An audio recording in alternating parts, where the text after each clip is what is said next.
अस्सलाम वालेकुम दोस्तों, तुसीं वेख रहे हो मेरा पंजाब टीवी ते मैं तुहाडा मेज़बान मोहम्मद लतीफ़ खर। दोस्तों सब तो पहले अपने चैनल करो सबसक्राइब और नाल ही बेल आइकन करो प्रेस ताकि साडी हर नवीं और बेहतरीन वीडियो का नोटिफिकेशन सब तो पहले तुहाडे वीरां तक पहुंचे, ताकि आसानी मेरे वीर और वीडियो देखने सब तो पहले।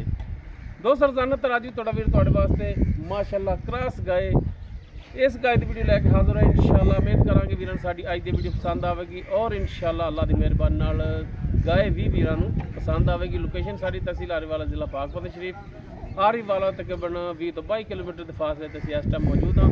गाय वीरां दिखाने बाकी गल्लां जिहड़ियां करांगे मालकां नाल गारंटियां और तसल्लियां ला के मालकां तो ते जनाब करो कैमरे की नज़र।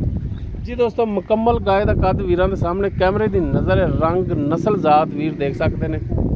माशाअल्लाह फुल क्रॉस गां और माशाअल्लाह सिरों कोनी सिर्फ माड़ा जिहा एक डोडा है, बाकी छोटा छोटा कन लगे माशाअल्लाह क्रॉस है। बाकी मालकां तो पूछांगे किहड़ा क्रॉस है और सुआ किनमा सुना है। माशाअल्लाह काला सिया थान पूरियां विरलां ते मुठ भर थान पूरी लोकेशन ते लगे माशाअल्लाह सुमन वाली है किरमा सुआ है। सारी गल्लां होणगियां मालकां नाल। पिछला अनबहनी वाला थाने दे नाल छोटा जिहा एक बच्चा है, बाकी बहनी वाली साइड ते और अनबहनी वाली साइड ते भी देख सकते थना दरम्यान बच्चा। कोई लोकोले वाली गल नहीं, वीरां दे सामने हर एक चीज़ करांगे। जनाब माड़ा छड़ के टोर के दिखाया जी। माशाअल्लाह गाय नस्ल जात वाली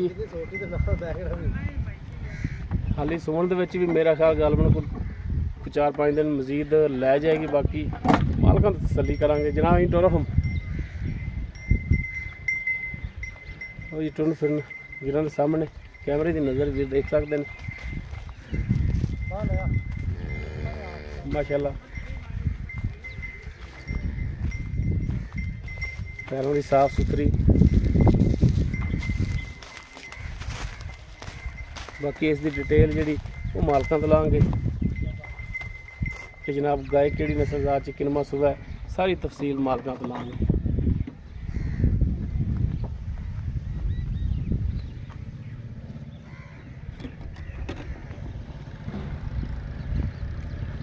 जी अस्सलाम वालेकुम जी, नेड़े आ जाओ। की नाम की अपना जी? अफजाल। अच्छा अफजाल भाई गल जी भी करो ना 16 नहीं होनी चाहिए और खरी होनी चाहिए, गल दे विच फर्क नहीं होना चाहिए। गाय अपनी किहड़ी नस्ल जात च? जर्सी क्रॉस है जी। जर्सी का क्रॉस। सुबह इन्हें कितना सुना है? दूजा जी। किन्ने दिन और मजीद लाएगी? 4-5 दिन कटेगी बहुत सारे। 4-5 दिन मजीद लै जाएगी सुमन दे विच। ਤੁਹਾਡੇ ਸਾਹਮਣੇ ਹੈ ਤੇ ਪੁੜੇ ਕੋਈ ਨਹੀਂ ਗਾਣ ਚੱਲੇਗੀ। अच्छा ये और सुमन वालियां दे थणा दी गारंटी होवेगी? अपनी गारंटी होवेगी थान दी वादे घाटे दी। बाकी जेडे बच्चे ने इन्हां दे विच कोई तार आंदी या नहीं? वो भी अपनी गारंटी होवेगी। वो भी गारंटी है, कोई तार नहीं आंदी? ना कोई तारा वे कोई बता दो। ठीक हो गया। ते पहले सुबह कितना को करदी रही है? वह आइडिया इंदा 14-15 कीता है। 14-15 ते हुण भी उम्मीद है भी इन्ना करेगी? करेगी आज दी बतावेगी, दो तीन बतावेगी बतावेगी इंशाल्लाह।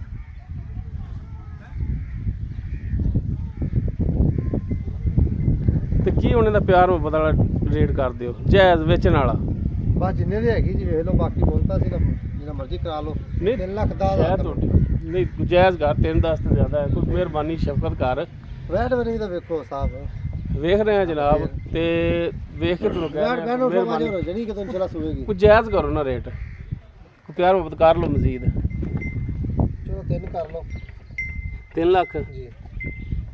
अगर किसी वीर दे पसंद आ जाती, भरा दे पसंद आ जाती आ जाता है तो कोई उन्हां नाल प्यार मुहब्बत होवे आए क्या दी दीद होवेगी? किराया भाड़ा कर देंगे भरा दी दी। किराया कुरा छड्डोगे? अगर कोई भरा कवे कि बयाना करा देना सुमन तो बाद ले जावांगे तो ठल लोगे? कोई रोल पक्की गल है? ठीक हो गया जी। दोस्तों दूसरा सुबह सुना जर्सी क्रॉस वैड। बाकी थणा दी ये मालकां दी गारंटी होवेगी। बाकी दुध मालकां ने पहले सुबह 14-15 कर दी सी, बाकी मजीद पाए दा हुंदा है। बाकी डिमांड 3-10 भी 3 लाख डिमांड है इसकी। बाकी इंशाल्लाह इहदे च प्यार मुहब्बत मजीद होवेगा। अगर किसी वीर दे वैट पसंद आ जाती वीर नंबर पर रब्ता कर सकते 0321 57 29 251 व्हाट्सएप और कॉल नंबर है। ਵੀਡੀਓ ਅਗਰ ਵੀਰਾਂ ਨੂੰ ਪਸੰਦ ਆਵੇ ਲਾਈਕ ਸ਼ੇਅਰ ਔਰ ਕਮੈਂਟ ਸੈਕਸ਼ਨ 'ਚ ਆਪਣੀ ਬਿਹਤਰੀਨ ਰਾਏ ਨਾਲ ਸਾਨੂੰ ਆਗਾਹ ਜ਼ਰੂਰ ਕਰਿਆ ਜੀ। ਇਸ ਦੇ ਨਾਲ ਹੀ ਆਪਣੇ ਮੇਜ਼ਬਾਨ ਮੁਹੰਮਦ ਲਤੀਫ ਖਰ ਨੂੰ ਦੇਵੋ ਇਜਾਜ਼ਤ। ਇੰਸ਼ਾਅੱਲਾ ਬਸ਼ਰਤੇ ਜ਼ਿੰਦਗੀ ਮਿਲਾਂਗੇ ਇੱਕ ਨਵੀਂ ਔਰ ਬਿਹਤਰੀਨ ਵੀਡੀਓ ਨਾਲ। ਅੱਲਾਹ ਹਾਫਿਜ਼।